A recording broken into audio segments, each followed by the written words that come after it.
Zona do Euro. Apresentação: Paulo Nunes.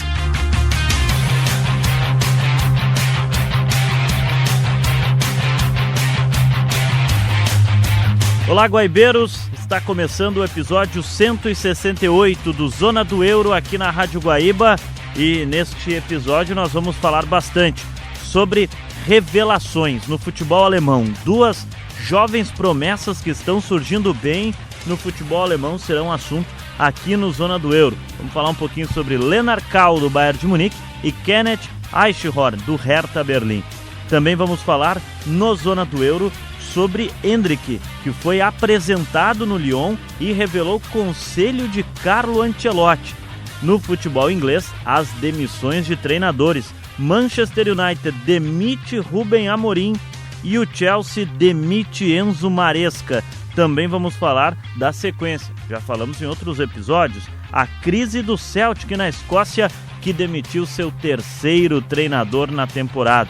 Ainda seguindo no lado britânico da coisa, vamos falar sobre o brasileiro Igor Thiago, sensação no Brentford da Inglaterra e na Premier League. São os assuntos do episódio 168 do Zona do Euro, que está começando.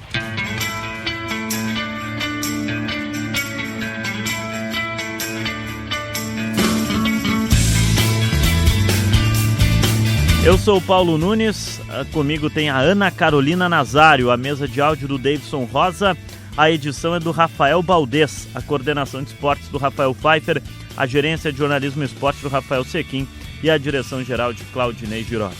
Zona do Euro, você sabe, é o programa aqui da Rádio Guaíba que fala sobre o futebol europeu, de um jeito diferente, com um lado curioso, com material especial e também, claro, com os destaques da semana. O Zona do Euro que você também pode acompanhar lá no Spotify. Esse é o episódio 168 do Zona do Euro. Você coloca Guaíba Esporte no Spotify e acompanha o Zona do Euro por lá também. Peço a você para nos acompanhar através das nossas redes sociais. O nosso YouTube, Guaíba Esporte, o canal exclusivo do esporte da Guaíba. Também tem o nosso TikTok, que é Rádio Guaíba, Twitter e o Instagram, ou X, né, como é agora, Guaíba Esporte. Você acompanha o Zona do Euro, que agora está começando.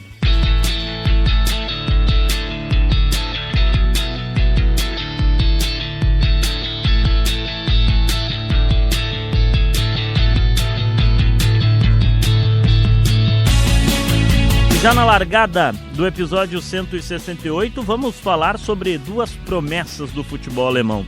Montamos um material especial para apresentar a você, guaibeiro e guaibeira que nos acompanha no Zona do Euro, sobre Lennart Kahl, do Bayern de Munique, e Kenneth Eichhorn, do Hertha Berlim. Duas promessas do futebol alemão que já estão chamando a atenção do futebol europeu. O Lennart Kahl, titular do Bayern de Munique nesta temporada, vivendo sua primeira temporada no grupo principal do Bayern e já como titular. E o Kenneth Eichhorn tem apenas 16 anos e é destaque do Hertha Berlim, que está na segunda divisão alemã. Então vamos acompanhar agora material especial sobre essas duas revelações do futebol alemão.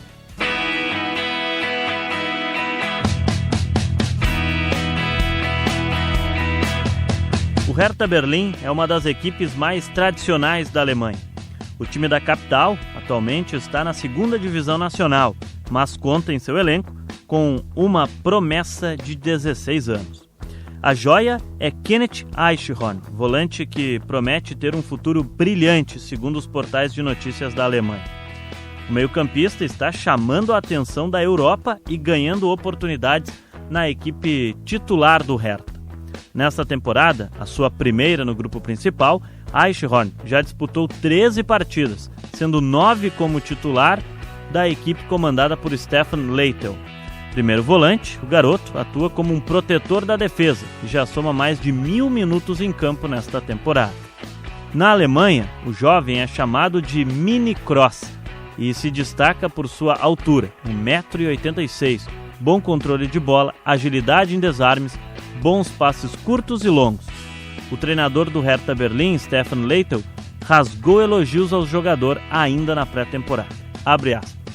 Ninguém diria que ele tem apenas 16 anos, está evoluindo bem, tanto fisicamente como na compreensão do jogo que este rapaz faz é assombroso. É um talento enorme para o Hertha, foi o que afirmou o treinador. O Hertha tem mesclado a equipe com jogadores experientes e jovens promessas. Eichhorn está ganhando cada vez mais espaço. As suas boas atuações pelo Hertha Berlim já lhe renderam convocações para a seleção sub-17 da Alemanha, inclusive sendo convocado para as eliminatórias da Eurocopa da categoria, onde a Alemanha conseguiu a vaga para disputar a competição em setembro de 2026. Eichhorn foi elogiado por Felix Kroos, ex-jogador e irmão de Toni Kroos, que também comentou sobre possíveis valores da jovem promessa do Hertha Berlim. O estilo de jogo de Eichhorn me parece extraordinário. Ele exala calma, está adquirindo experiência importantíssima e tem permissão para cometer erros. Se tudo ocorrer bem, Eichhorn permanece na equipe por mais 2 ou 3 anos. Os 10 milhões de euros que ele vale atualmente podem chegar a 60 milhões. Isso seria melhor para as finanças do clube.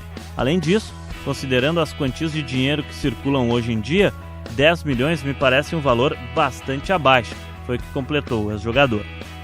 Segundo a Sky Sports da Alemanha, a joia Kenneth Eichhorn já desperta o interesse de gigantes europeus como Real Madrid, Barcelona, Bayern de Munique e Paris Saint-Germain. Apesar dos rumores, Kenneth Eichhorn não parece pensar nisso no momento, garantindo estar focado nos objetivos do clube e pessoais. Abre aspas para o Kenneth Eichhorn. Estou no Hertha Berlim desde o Sub-9, sempre fui feliz aqui. Para mim é essencial que meu desenvolvimento seja contínuo, em todos os sentidos. É por isso que considero este o melhor lugar para mim. Foi o que respondeu o volante em uma entrevista recente na Alemanha. Ainda de acordo com o canal alemão Sky Sports, a cláusula de rescisão contratual do volante está entre 10 e 12 milhões de euros. No entanto, o valor é atrelado a uma eventual promoção na liga.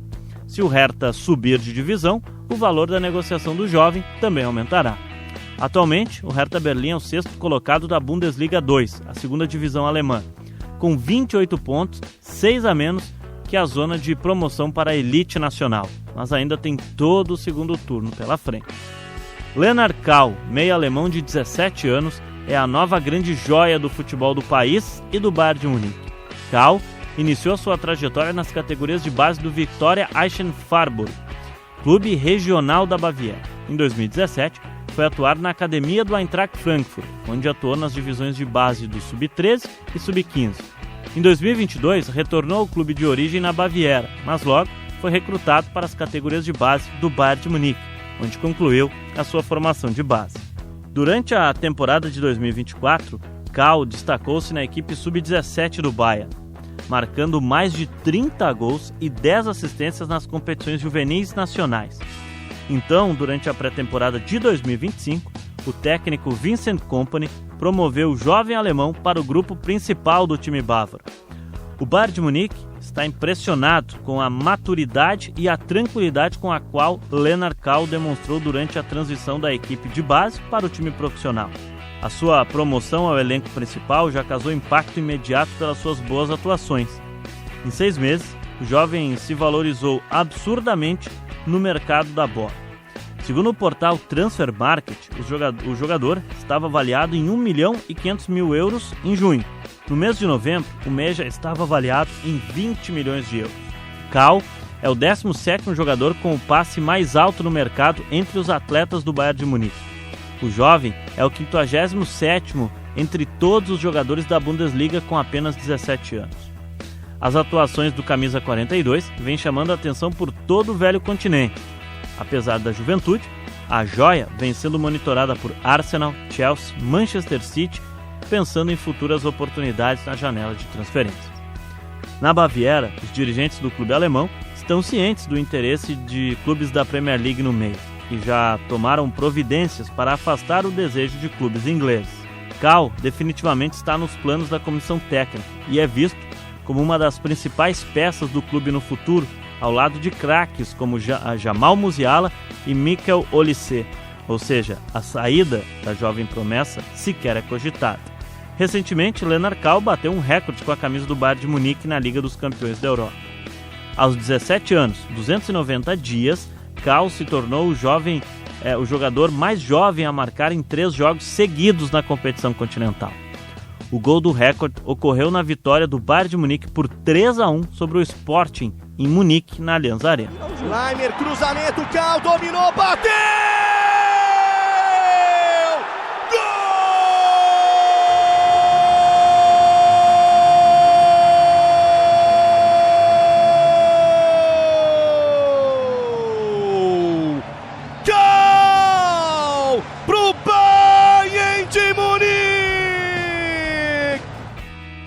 Agora, suas atuações com a camisa do gigante alemão estão fazendo com que a imprensa local compare o meia a Mesut Ozil, ex-meia da seleção alemã, além de ser apontado como o novo maestro da Bundesliga.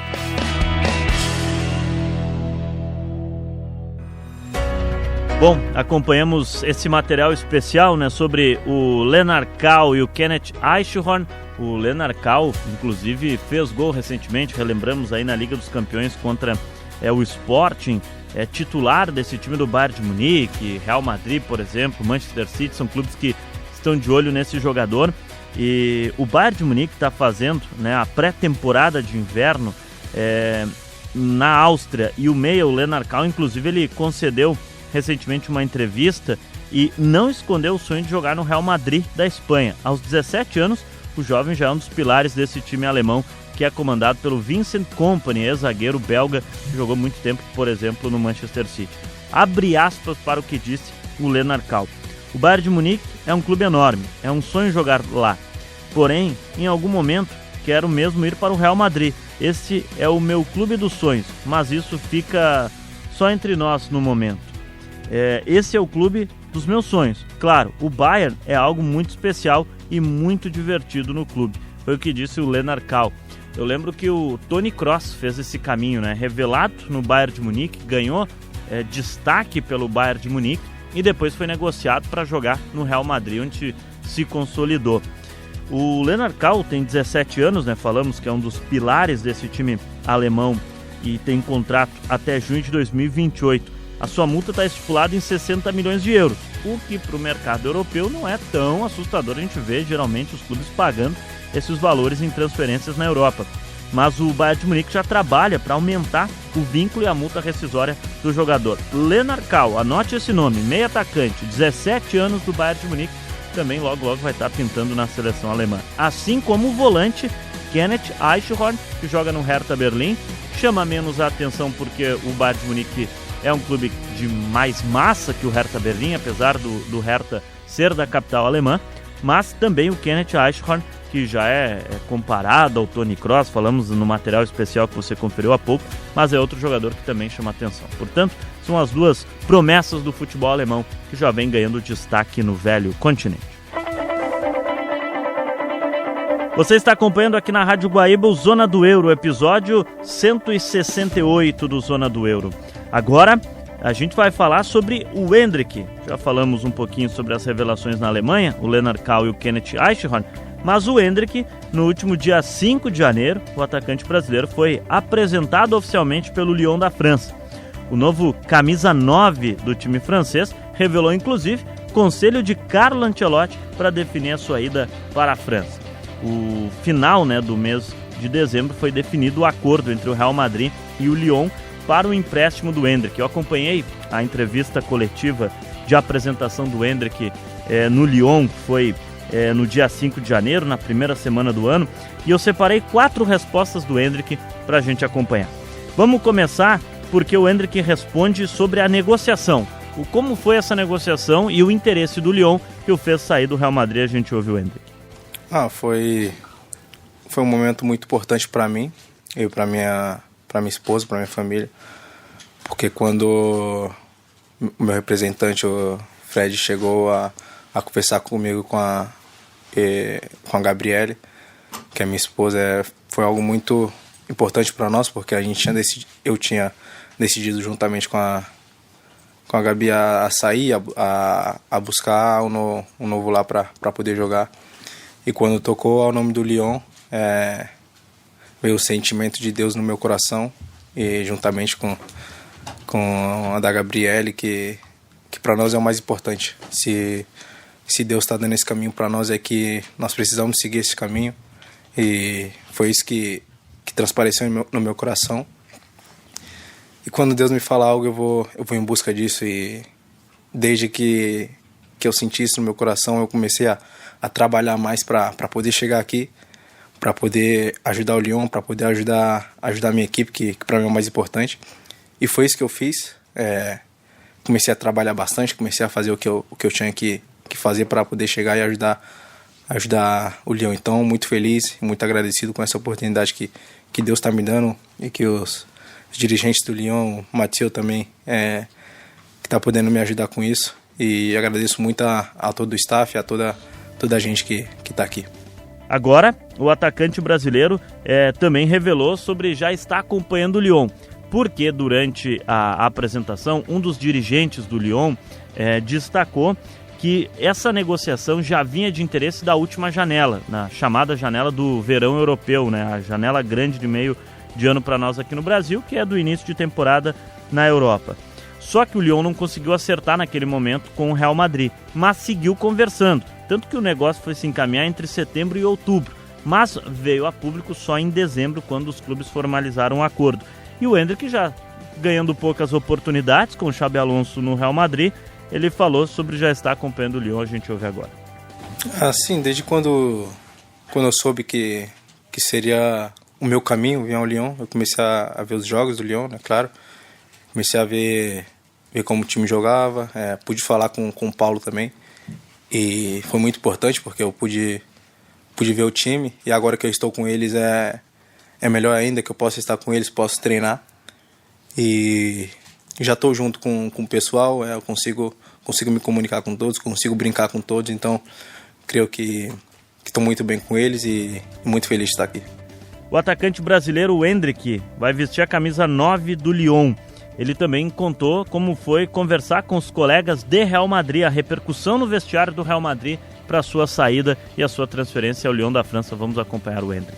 Então, quando eu soube, né, disso, claro que sai na imprensa, sai em tudo, mas em nenhum momento eu falei que eu estava indo embora, em nenhum momento eu falei que ia embora do Real Madrid, porque eu não queria que ninguém soubesse, eu só queria trabalhar. Mas claro que quando vai saindo as coisas na imprensa, já começa a chegar no vestiário e começam a perguntar se você vai embora, se você não vai. Mas ali eu comentei com as pessoas ali mais próximas de mim, do Real. Mas para mim foi uma coisa até engraçada, que chegava no treino, todo mundo começava a perguntar se eu ia, se eu não ia, falava para ficar, não sei. Mas como eu falei, comentei com algumas pessoas mais próximas de mim e foi basicamente isso. Então, creio que agora ele sabe que felizmente eu fui embora. Claro, vou voltar um dia e estou conversando com eles, converso com o Camavinga, conversei com o Valverde, conversei com o Arthur, conversei com vários jogadores. Então, é muito importante para mim também ter essa amizade deles, né? De eu chegar e eles se preocuparem com isso. Mas para mim foi muito importante essa vinda para cá. Bom, e para fechar sobre a ida do Endrick para o Lyon, aí o ponto alto da sua entrevista. Ele revelou que recebeu um conselho de Carlo Ancelotti. O Endrick estava no Real Madrid no banco, não vinha tendo oportunidades com o Xabi Alonso, que está comandando a equipe espanhola. E o Carlo Ancelotti, que é o técnico da seleção brasileira e foi o treinador do Real Madrid quando o Endrick vai para o clube espanhol, o Ancelotti conversou com o Endrick ao telefone e aconselhou o brasileiro. Vamos ouvir o que o Endrick revelou sobre esse conselho do Carlo Ancelotti a ele. O fato do Carlo, sim, que eu falei com ele, claro, me deu umas instruções do que poder fazer, do que fazer para melhorar. E foi uma coisa que em mim tocou muito no meu coração também, porque quando ele comentou comigo o que eu poderia fazer, eu também quis seguir o conselho dele, né? Que o conselho dele foi realmente saia, jogue, desenvolva o seu futebol, onde você possa jogar, onde você seja feliz. E isso foi uma coisa que para mim foi muito importante e claro, tomei minha decisão, veio a partir de mim também, mas claro que teve um pouquinho também do Carlo, porque é um grande treinador, tive com ele no Real, treinei muito bem com ele e me desenvolvi muito bem com ele também, então foi um cara que eu segui muito conselho, e antes eu tive machucado, né, então não pude sair assim na primeira janela do verão, mas agora quando eu pude estar disponível, foi uma coisa que eu coloquei no meu coração, e graças a Deus eu tô aqui no Lyon, e meu foco agora é trabalhar para poder jogar, para poder ajudar o Lyon, fazer o que for possível para a equipe ganhar, que é o mais importante. Aí a entrevista de apresentação oficial do Endrick com a camisa do Lyon na França. O Endrick foi emprestado pelo Real Madrid ao Lyon até o fim de junho, e a ideia do atacante é ganhar minutagem para estar na Copa do Mundo. Nessa temporada, o brasileiro disputou apenas 3 partidas, que somando dá 99 minutos em campo pela equipe espanhola. Foram 11 minutos contra o Valência na 11ª rodada do Campeonato Espanhol. Depois o Endrick atuou por mais 11 minutos contra o Manchester City pela Liga dos Campeões.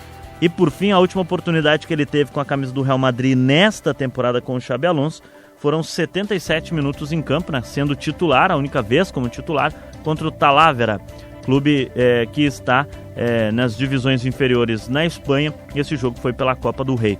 O Endrick chegou ao Real Madrid em junho de 2024, quando o clube espanhol ainda era comandado pelo italiano Carlo Ancelotti. Na sua primeira temporada no time merengue, o brasileiro disputou 37 jogos e marcou 7 gols, mas com a chegada do técnico espanhol Xabi Alonso, o centroavante brasileiro perdeu espaço no time do Real Madrid, e no final de dezembro o Real Madrid optou por emprestá-lo ao Lyon da França, e nós acompanhamos um pouquinho então da apresentação do Endrick na equipe do Lyon.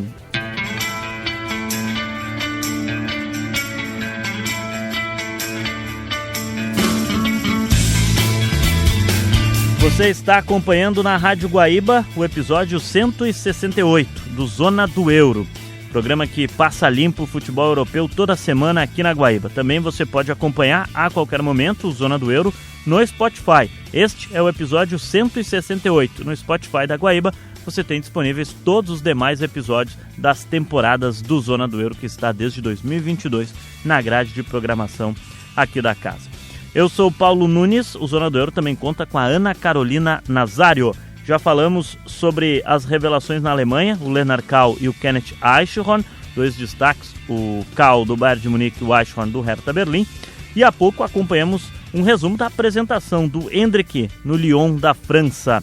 Agora a gente vai falar do futebol inglês e as demissões de treinadores. Ruben Amorim não é mais técnico do Manchester United. O United anunciou oficialmente a demissão do técnico Ruben Amorim na última segunda-feira, no dia 5 de janeiro. Amorim ficou 14 meses no comando do Manchester United, mas não resistiu ao empate da rodada anterior na Premier League com o Leeds United por 1-1 fora de casa. Depois da partida contra o Leeds, na sua entrevista coletiva, o treinador já admitiu o atrito que vinha tendo nos bastidores do clube, principalmente com os dirigentes do Manchester United. E também disse que atua como gestor no United, não apenas como treinador.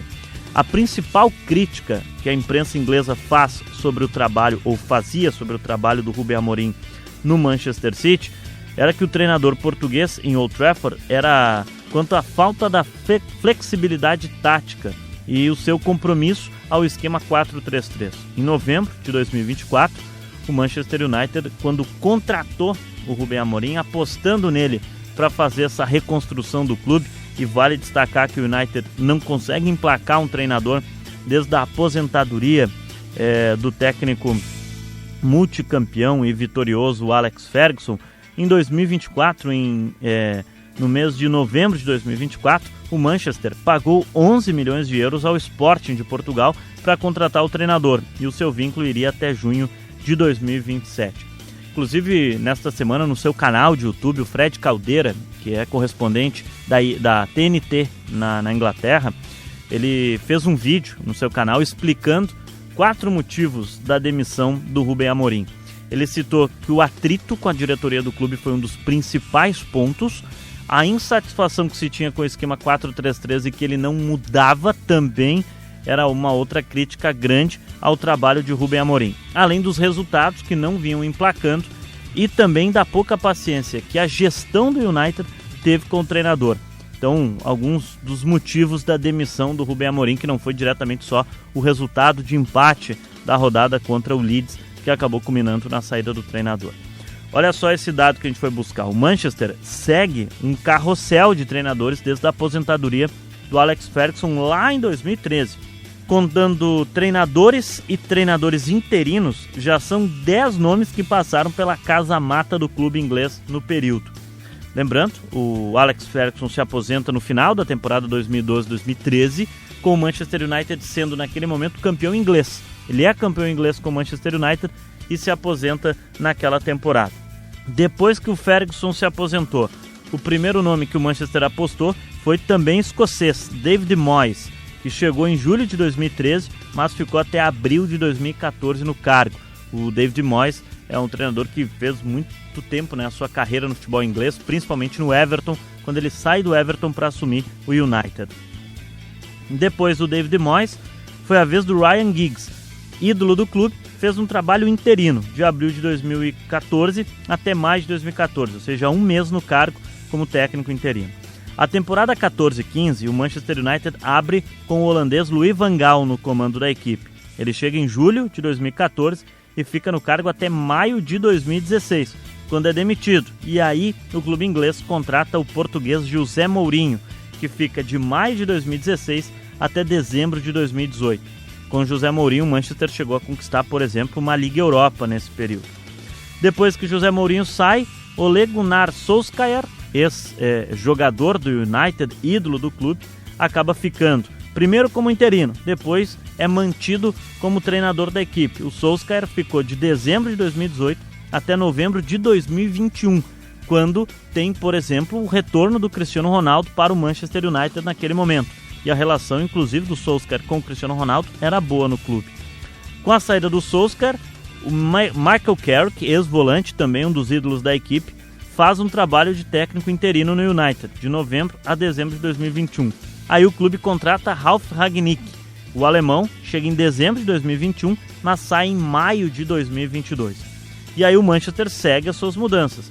Em maio de 22 é anunciada a contratação de Erik ten Hag, o holandês que teve destaque no futebol da Holanda, chega com aquela expectativa de mudar totalmente o trabalho em cima do que vinha fazendo o Manchester United, mas entra em atrito principalmente com o Cristiano Ronaldo. O Cristiano Ronaldo, inclusive, sai do Manchester detonando o Erik ten Hag no clube, mas o Erik ten Hag fica de maio de 2022 até outubro de 2024. Ele chega a ganhar as Copas da Inglaterra, né, com o comando do Manchester United. Com a saída do Ten Hag, Van Nistelrooy, ex-centroavante holandês, também outro ídolo do Manchester United, fica de forma interina entre outubro e novembro de 2024, até que o clube contratou o Rubem Amorim em novembro de 2024, pagou 11 milhões de euros para o Sporting para contratar o treinador e agora em janeiro de 2026 ele acabou sendo demitido.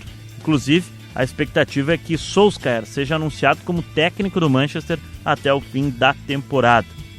Outro detalhe curioso, dos nomes citados, né, dos treinadores, o Rubem Amorim é o que teve o pior aproveitamento em número de vitórias na casa-mata comandando o United, 36,9% de aproveitamento.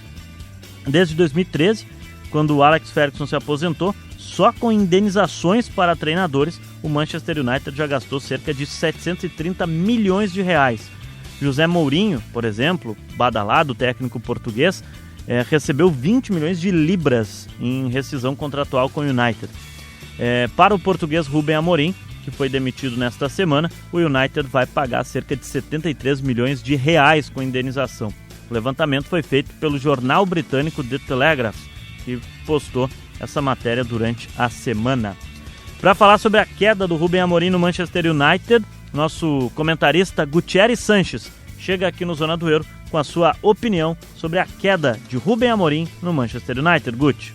Tudo bem, Paulo? Abraço para você, abraço para todo mundo ligado no nosso Zona do Euro. Sempre um prazer falar aqui no programa, dessa vez sobre mais uma demissão no campeonato inglês e o que está virando praxe já, né? Os clubes, e podemos dizer os principais clubes ingleses, eles têm girado bastante, mais do que estávamos talvez habituados, ou como estamos habituados aqui no futebol brasileiro.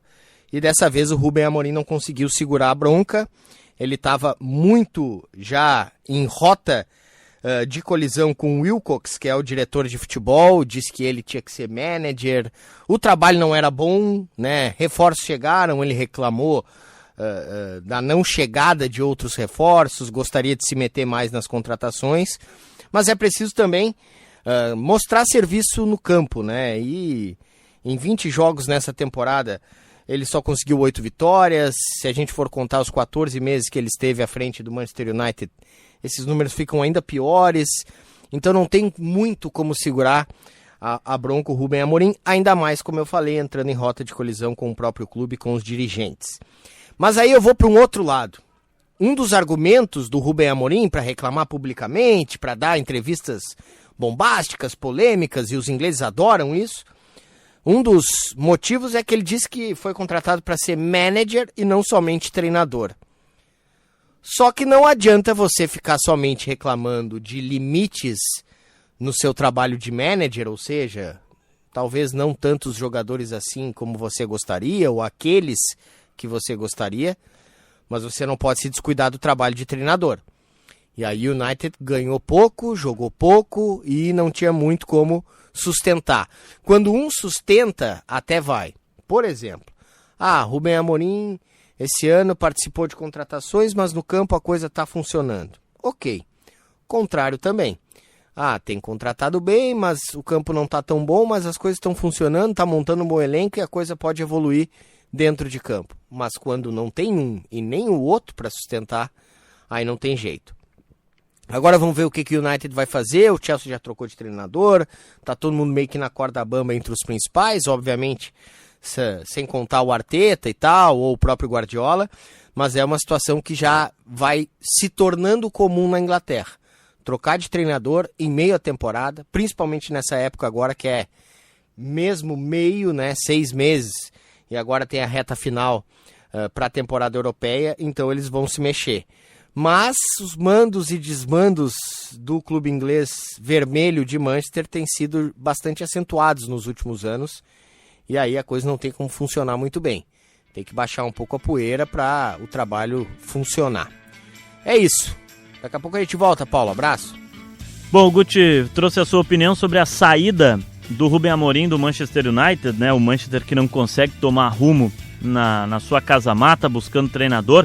Agora tem um fato curioso que eu quero trazer para quem está nos acompanhando aqui no Zona do Euro. Estamos falando sobre a queda do Ruben Amorim do comando técnico do Manchester. Ou, na verdade, a gente já vamos falar também do Chelsea, então nós já estamos falando das trocas de técnicos na Premier League. Mas olha só esse fato curioso. O melhor técnico do mês de novembro foi o Ruben Amorim. Ele chegou a ter uma sequência de vitórias com o Manchester United e ganhou da Premier League como técnico do mês em novembro. E acabou sendo demitido pelo Manchester agora no início de janeiro.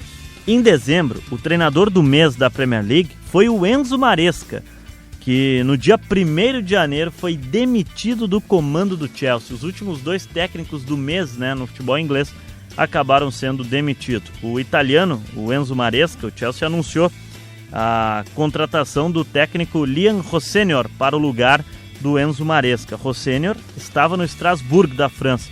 O treinador chega para comandar a equipe na sequência da temporada 25-26 após a demissão do Enzo Maresca. Foi anunciado também nesta última semana a contratação do Liam Rossenior para ser o técnico do Chelsea. Rossenior tem 41 anos e o seu contrato com o Chelsea é válido até 2032. A troca no cargo acontece dentro da estrutura do consórcio Blue Echo, o grupo norte-americano que controla tanto o time inglês quanto a equipe francesa. Liam Rossenior é considerado uma promessa da escola de treinadores da Europa e deixa o cargo do Estrasburgo, que está na 7ª colocação no campeonato francês, para assumir o Chelsea na sequência da temporada. E aí tem um debate interessante e críticas em cima dessa troca, porque a saída do Liam Rossenior do Estrasburgo não caiu bem para a torcida da equipe francesa, tanto que um grupo de torcedores criticou o presidente Mark Keller. Vale destacar que a relação é estreita entre os dois clubes, né? Sempre chamou a atenção essa relação próxima que Chelsea e Estrasburgo têm no futebol europeu, inclusive rendendo críticas pelos negócios recentes sendo feitos entre os dois clubes em janelas de transferências. apesar de não estar entre as principais forças da França, a equipe do Strasbourg tem tradição e já foi campeã nacional em 1979. O modelo que está sendo debatido na França já em outras oportunidades e voltou a debate agora, inclusive recentemente por conta de um personagem bem conhecido no futebol brasileiro, o John Textor. Ele é empresário, né, e foi por muito tempo um dos donos do Lyon. Foi forçado a sair do clube francês, chegou a correr risco de rebaixamento na temporada passada por conta de não comprovações de documentos financeiros, e o Lyon, que terminou a temporada na 5ª colocação na França, quase foi rebaixado no futebol francês, pois o Lyon é um clube que pertence à Eagle, que é a empresa de John Textor. Qual a relação do Strasbourg e do Chelsea aqui? O Chelsea e o Strasbourg são dois clubes que são parceiros, porque eles têm o mesmo dono. O Chelsea por muito tempo foi comandado pelo russo Roman Abramovich. Já não é mais comandado pelo Abramovich já há alguns anos. Agora o grupo se chama Blue Echo. É o grupo que comanda tanto o Chelsea e também o Strasbourg. Tanto que o Strasbourg é quase que um time B do Chelsea. O Chelsea fez muito tempo isso na Holanda com o Vitesse também. Nós falamos aqui em outros momentos no Zona do Euro, tem um material especial, inclusive, recente sobre o Vitesse da Holanda, mas o Chelsea empresta muitos jogadores para o Strasbourg e também trabalha muito com a escola voltada para o Strasbourg, mas os jogadores se destacam pelo Strasbourg, acabam sendo contratados pelo Chelsea, e agora foi feito com o treinador, com o Liam Rossenior. Isso acabou chamando a atenção e rendendo críticas da torcida do Strasbourg, porque o Rossenior faz um trabalho duradouro no clube francês e agora está saindo da equipe do Strasbourg para assumir o Chelsea, e o torcedor do Strasbourg está a pé da vida porque é tratado como um time B da equipe inglesa, mas é a parceria que tem o Chelsea e o Strasbourg, por isso o Liam Rossenior é quem chega para comandar a equipe do Chelsea na vaga do Enzo Maresca.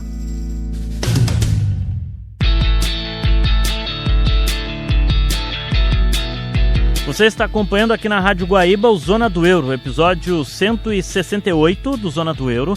Já falamos aqui no programa sobre Lennart Kahl e Kenneth Eichhorn, duas revelações do futebol alemão, o Kahl do Bayern de Munique e o Eichhorn do Hertha Berlim. Falamos também um resumo do que foi a apresentação do Endrick, novo camisa 9 do Lyon. Esperamos que ele tenha sucesso lá na França, né? O Lyon sempre se dando bem com brasileiros, principalmente o Ninho Pernambucano, que é um dos grandes ídolos do Lyon, mas o Fred foi bem jogando no futebol francês, por exemplo, na equipe do Lyon. E nós trouxemos um pouquinho do que foi a apresentação do Endrick lá no clube francês. E falamos há pouco também sobre as demissões na Inglaterra. Primeiro, Ruben Amorim, que foi demitido do cargo de treinador do Manchester United. E a troca feita pelo Chelsea, com a demissão do Enzo Maresca e a contratação do Liam Rossenior para assumir o clube inglês. Agora, aqui no Zona do Euro, a gente vai seguir falando sobre trocas de treinadores nos países britânicos, mas nós vamos falar da Escócia, porque o Celtic segue numa interminável crise nesta temporada. Nós já falamos em outros momentos aqui no Zona do Euro sobre a temporada ruim que vem fazendo o Celtic na Escócia. E o clube demitiu seu terceiro treinador da temporada. Após a derrota no Clássico na semana passada para o Rangers, o Wilfred Nancy foi demitido do cargo de técnico do Celtic. O treinador foi contratado em dezembro, durou apenas 8 jogos no comando da equipe. Foram 6 derrotas e apenas 2 vitórias neste período.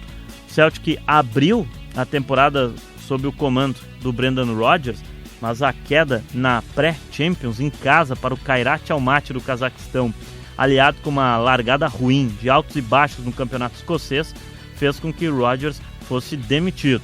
Com a saída do Brendan Rodgers, o Celtic trouxe o Martin O'Neill, que já trabalhava nas categorias de base do clube, foi alçado para o cargo de treinador principal.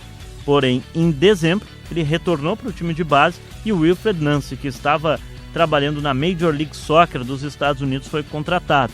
Só que nesta última semana, o Celtic confirmou a saída do Wilfred Nancy, a demissão do treinador, e confirmou que Martin O'Neill, de 73 anos, retorna para comandar o time principal, só que desta vez ele vai até o final da temporada. O Celtic está na segunda colocação do campeonato escocês, tem 38 pontos, 6 a menos que o líder, que desta vez é o Hearts, da capital, de Edimburgo. O clube ainda tem a Copa da Escócia e mais 2 rodadas na fase de Liga da Liga Europa. Já na Copa da Liga Escocesa, o Celtic foi vice-campeão, perdendo a final para o St Mirren. Então, uma temporada de muita pressão em cima da equipe escocesa do Celtic. Zona do Euro. Aqui na Rádio Guaíba você está acompanhando o episódio 168. Se você perdeu algum destaque do programa, pode nos acompanhar lá no Spotify. Coloca Guaíba Esporte no Spotify e todos os episódios do Zona do Euro estão disponíveis por lá. Alguns demoram a entrar porque o Spotify teve um problema recentemente que nós não estávamos conseguindo disponibilizar os programas na plataforma, mas esse problema do Spotify, que é exclusivo do Spotify, já está sendo resolvido para a gente poder colocar os programas lá. Mas vocês acompanham por lá também, todos os episódios do Zona do Euro estão disponíveis, desde o primeiro até este, que é o episódio 168, que você também está acompanhando aqui na Rádio Guaíba. O Zona do Euro passa limpo os assuntos do futebol europeu aqui na Guaíba. Eu sou o Paulo Nunes e a gente traz todo sábado aqui na Guaíba o Zona do Euro e depois a qualquer momento lá no Spotify. Bom, agora então a gente vai falar aqui no Zona do Euro do Igor Thiago, atacante brasileiro que está chamando a atenção e batendo recorde na Premier League. O Igor Thiago, atacante do Brentford da Inglaterra, é um dos destaques desta temporada na Premier League e vive grande fase. No seu penúltimo jogo pelo campeonato inglês, no dia 4 de janeiro, o brasileiro marcou 3 gols na vitória do Brentford, o seu time, por 4-2 diante do Everton pela 20ª rodada no Hill Dixon Stadium em Liverpool, na casa do adversário. Ele fez um hat-trick. A gente vai conferir agora o terceiro gol do Igor Thiago na transmissão da ESPN Brasil para o hat-trick de Igor Thiago. Olha o contra-ataque do Brentford. Igor Thiago vai sair na cara do goleiro. Pode pintar o hat-trick do brasileiro. De cavadinha! Alô, Celote! Gol!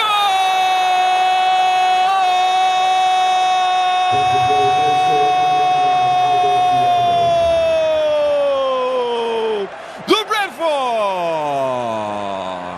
Igor Thiago, camisa 9! Terceiro do brasileiro do jogo! Quarto do Brentford na partida, é goleada no Hill Dixon Stadium, em Liverpool.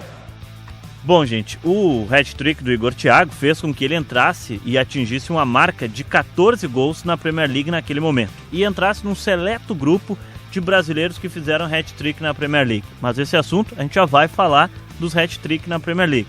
Mas vamos para a marca que ele atingiu. Naquele momento, o Igor Thiago tinha 14 gols. E ele entrava na disputa de se tornar o brasileiro com mais gols em uma única edição de Premier League. Para isso, ele precisaria fazer mais 2 gols dali para frente. E o campeonato inglês, daquele momento em diante, ainda tinha mais de 15 rodadas para acontecer. Só que na rodada seguinte, que ocorreu no meio de semana, nesse último meio de semana, o brasileiro voltou a brilhar com a camisa do Brentford e fez história na Inglaterra. Igor Thiago marcou 2 gols na vitória de 3-0 do Brentford diante do Sunderland. Com esses 2 gols, o brasileiro chegou à marca de 16 bolas na rede em uma única temporada da Premier League, um recorde para jogadores brasileiros na competição até o momento. Igor Thiago ultrapassou, por exemplo, Roberto Firmino pelo Liverpool, Gabriel Martinelli pelo Arsenal e Matheus Cunha quando jogava no Wolverhampton.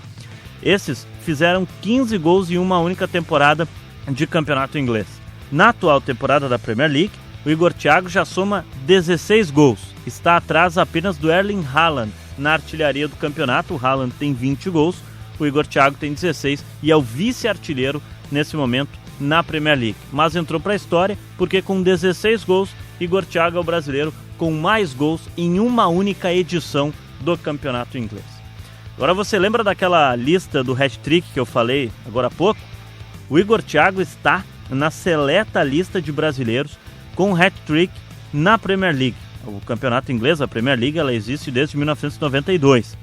Tivemos até agora 7 brasileiros, 8º com o Igor Thiago, que fizeram um hat-trick no campeonato inglês. O primeiro foi na temporada 2007-2008.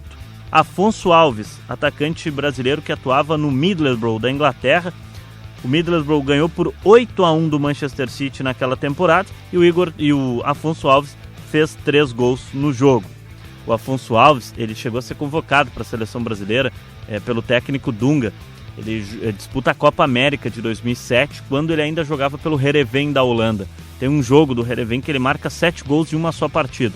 Chama atenção no mercado europeu, vai para a Inglaterra, vai para o Middlesbrough, e lá no Middlesbrough ele faz 3 gols contra o City e faz hat-trick. Foi o primeiro brasileiro na Premier League a fazer um hat-trick. Depois, na temporada seguinte, a temporada 2008-2009, foi a vez do Robinho fazer 3 gols num jogo. Atuando pelo Manchester City, ele fez os 3 gols na vitória do City por 3-0 sobre o Stoke City. Outro hat-trick foi acontecer só na temporada 2018-19, ou seja, 10 anos depois do Robinho. Roberto Firmino, atacante que atuava pelo Liverpool, fez 3 gols na vitória da equipe do Liverpool por 5-1 sobre o Arsenal. Na mesma temporada, o Lucas Moura fez pelo Tottenham 3 gols na goleada por 4-0 contra o Huddersfield Town. Depois, em 2021-22, na temporada 21-22, o Roberto Firmino voltou a fazer outro hat-trick. Foi na vitória do Liverpool por 5-0 contra o Watford. Na mesma temporada, também contra o Watford, Gabriel Jesus, pelo Manchester City, também fez um hat-trick no campeonato inglês.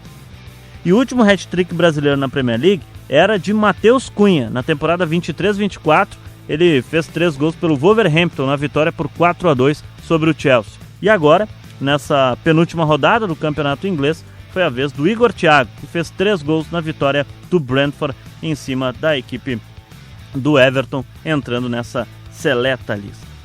Igor Thiago é natural de Brasília, tem 24 anos e fez a sua carreira na categoria de base do Cruzeiro.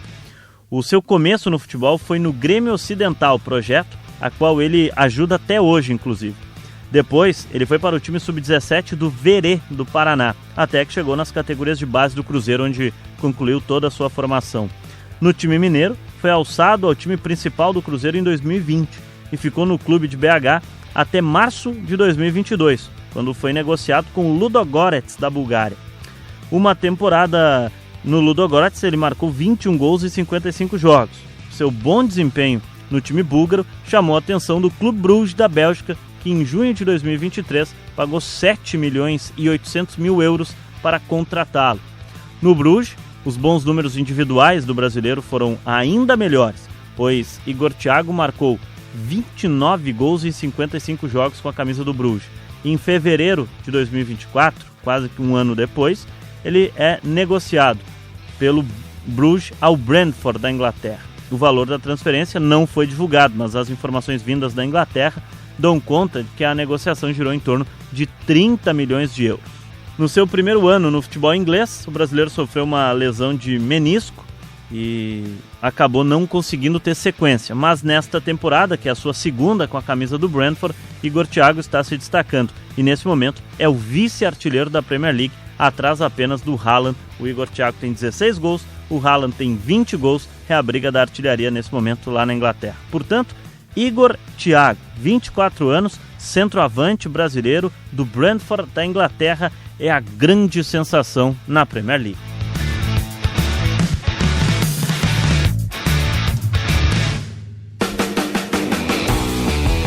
Você está acompanhando aqui na Rádio Guaíba o Zona do Euro, episódio 168. Eu sou o Paulo Nunes, o Zona do Euro também tem a Ana Carolina Nazário. A mesa de áudio do Davidson Rosa, as edições do Rafael Baldez, a coordenação de esportes do Rafael Pfeiffer, a gerência de jornalismo e esporte do Rafael Sequim e a direção-geral de Claudinei Girotti. Além de acompanhar aqui na Rádio Guaíba, o Zona do Euro, você pode nos acompanhar a qualquer momento lá no Spotify. Guaíba Esporte no Spotify, para você acompanhar o Zona do Euro. Já falamos aqui no programa sobre as revelações do futebol alemão, Lennart Kahl e Kenneth Eichhorn, o Lennart Kahl do Bayern de Munique, o Eichhorn do Hertha Berlim. Falamos também sobre a apresentação oficial do Endrick no Lyon, da França, das demissões no futebol inglês, né? O Ruben Amorim demitido do Manchester United, no Chelsea a contratação do Liam Rossenior para assumir o lugar que era do Enzo Maresca e também da troca de treinador no Celtic da Escócia.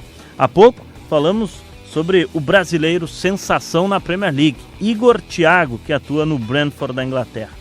Agora, na reta final do Zona do Euro, a gente vai falar um pouquinho sobre as Copas do meio de semana que tivemos pela Europa, porque tivemos título e definição de finalistas. Na Taça da Liga de Portugal, a Taça da Liga Portuguesa, as semifinais foram disputadas nos dias 6 e 7 de janeiro, na cidade de Leiria. No dia 6, que foi na terça-feira, o Vitória de Guimarães venceu o Sporting pelo placar de 2-1 de virada e garantiu a sua vaga na decisão. Os sportinguistas saíram na frente aos 3 minutos do primeiro tempo com o gol do colombiano Luis Suárez, que é outro que está vivendo uma grande fase no futebol europeu, o centroavante que está atuando no Sporting de Portugal. Luis Suárez abriu o placar para o Sporting, mas nos acréscimos do segundo tempo, o atacante senegalês Aliou Ndoye fez 2 gols e a equipe de Guimarães venceu de virada por 2-1 e garantiu uma vaga na decisão da Taça da Liga Portuguesa. No dia 7, no dia seguinte, na quarta-feira, foi a vez do Braga enfrentar o Benfica, também na cidade de Leiria, e o time de Braga venceu por 3-1 e garantiu a vaga na final. Aos 19 minutos de jogo, Paulo Vitor abriu o placar para o Braga. Ainda no primeiro tempo, o meia Rodrigo Salazar ampliou a vantagem para 2-0. Rodrigo Salazar também é outro destaque no futebol português, meio-campista que atua na equipe do Braga. No segundo tempo, o Benfica descontou com um gol do centroavante grego Pavlidis em cobrança de pênalti, mas no finalzinho da partida, o Braga fez 3-1 com o gol do Lagerbach e garantiu a vaga na decisão. Portanto, a decisão da Taça da Liga Portuguesa será entre os rivais Braga e Vitória de Guimarães, que fazem o Clássico do Minho lá em Portugal. Eles vão jogar a decisão na cidade de Leiria, valendo o título da Taça da Liga Portuguesa. E não é sempre que a decisão lá em Portugal dessas Copas Nacionais é feita por 2 times fora daqueles 3 principais, né? Sporting, Porto e Benfica. É algo raro, geralmente sempre um deles está envolvido, mas esse ano o Porto caiu nas quartas de final da Taça da Liga Portuguesa para o Vitória de Guimarães, o Sporting caiu na semifinal para o Vitória de Guimarães e o Benfica foi eliminado pelo Braga também na semifinal. Vamos ver, 2 times tradicionais na decisão em Portugal, 2 times de muita história e que são considerados ali o segundo eixo de força no futebol português, o Braga e o Vitória de Guimarães. Já na Supercopa da França, tivemos a decisão também no último meio de semana entre Paris Saint-Germain e Olympique de Marselha. O jogo ocorreu no dia 8 de janeiro, na última quinta-feira, no Kuwait. O Paris Saint-Germain conquistou o título nos pênaltis após o empate por 2-2 no tempo normal. Dembélé abriu o placar aos 10 minutos do primeiro tempo para a equipe da capital francesa. No segundo tempo, aos 31 minutos, Mason Greenwood empatou para a equipe do Olympique de Marselha, cobrando pênalti. E o zagueiro William Pátio fez um gol contra aos 43 do segundo tempo, o que parecia dar o título para a equipe do Olympique de Marselha. Porém, nos acréscimos, Gonçalo Ramos empatou o jogo e levou a decisão para os pênaltis. O empate do Gonçalo Ramos foi no último lance da partida. Nos pênaltis, o Paris Saint-Germain venceu por 4-1 e conquistou pela 14ª vez o troféu da Supercopa da França, sendo o maior vencedor da competição. O Olympique de Marselha não vence esse troféu desde 2011. Aliás, neste período, o Lyon venceu em 2012 a Supercopa da França, o Lille venceu em 2021.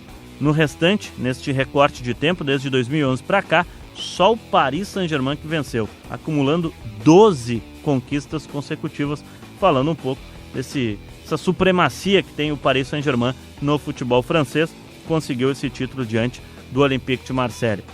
O Marselha, que é o vice-campeão, que faz outra boa temporada no futebol francês, é o atual vice-campeão nacional também, com mandato pelo Roberto De Zerbi, mais uma vez chamando a atenção.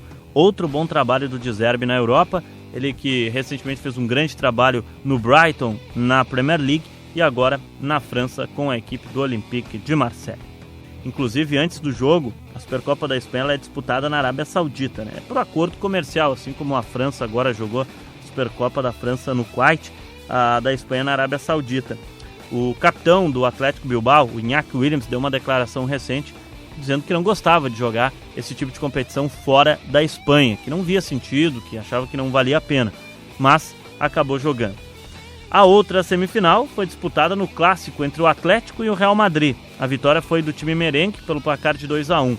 Valverde, num golaço de falta a 1 minuto de jogo, e o Rodrigo no segundo tempo fizeram os gols do Real Madrid. O Sorloth descontou para a equipe do Atlético, que até pressionou no final, mas não conseguiu o empate. O Real Madrid garantiu a vaga na decisão. Esse jogo teve polêmica também, né? Depois do apito final, o Diego Simeone, técnico do Atlético de Madrid, provocou o Vinícius Júnior, atacante do Real Madrid, chegou a dizer que o presidente do Real Madrid, né, iria logo depois demiti-lo na metade da temporada, fazendo insinuação que o Vinícius Júnior não ia seguir no Real Madrid. Deu aquele famoso bafafá ali no final do jogo, empurra, depois tudo se resolveu. No vestiário, inclusive, Xabi Alonso disse na entrevista coletiva que o Diego Simeone não tem que falar com os jogadores do Real Madrid. Fato é que a decisão vai acontecer agora no dia 11 de janeiro entre Barcelona e Real Madrid. Se repete na Supercopa da Espanha a decisão da temporada passada, em que o Barcelona goleou o Real Madrid naquela oportunidade. Agora se repete a decisão, mais uma vez, Barcelona e Real Madrid se enfrentando na grande decisão da Supercopa da Espanha. Bom, gente, o episódio 168 do Zona do Euro vai ficando por aqui. A gente volta na próxima semana, porque você sabe, né? Futebol europeu passado a limpo, com um jeito diferente aqui na Rádio Guaíba, é aqui no Zona do Euro. Episódio 68 volta na próxima semana com mais Zona do Euro, mas a qualquer momento você pode nos acompanhar no Spotify Guaíba Esporte. Tchau, gente! Zona do Euro. Apresentação Paulo Nunes.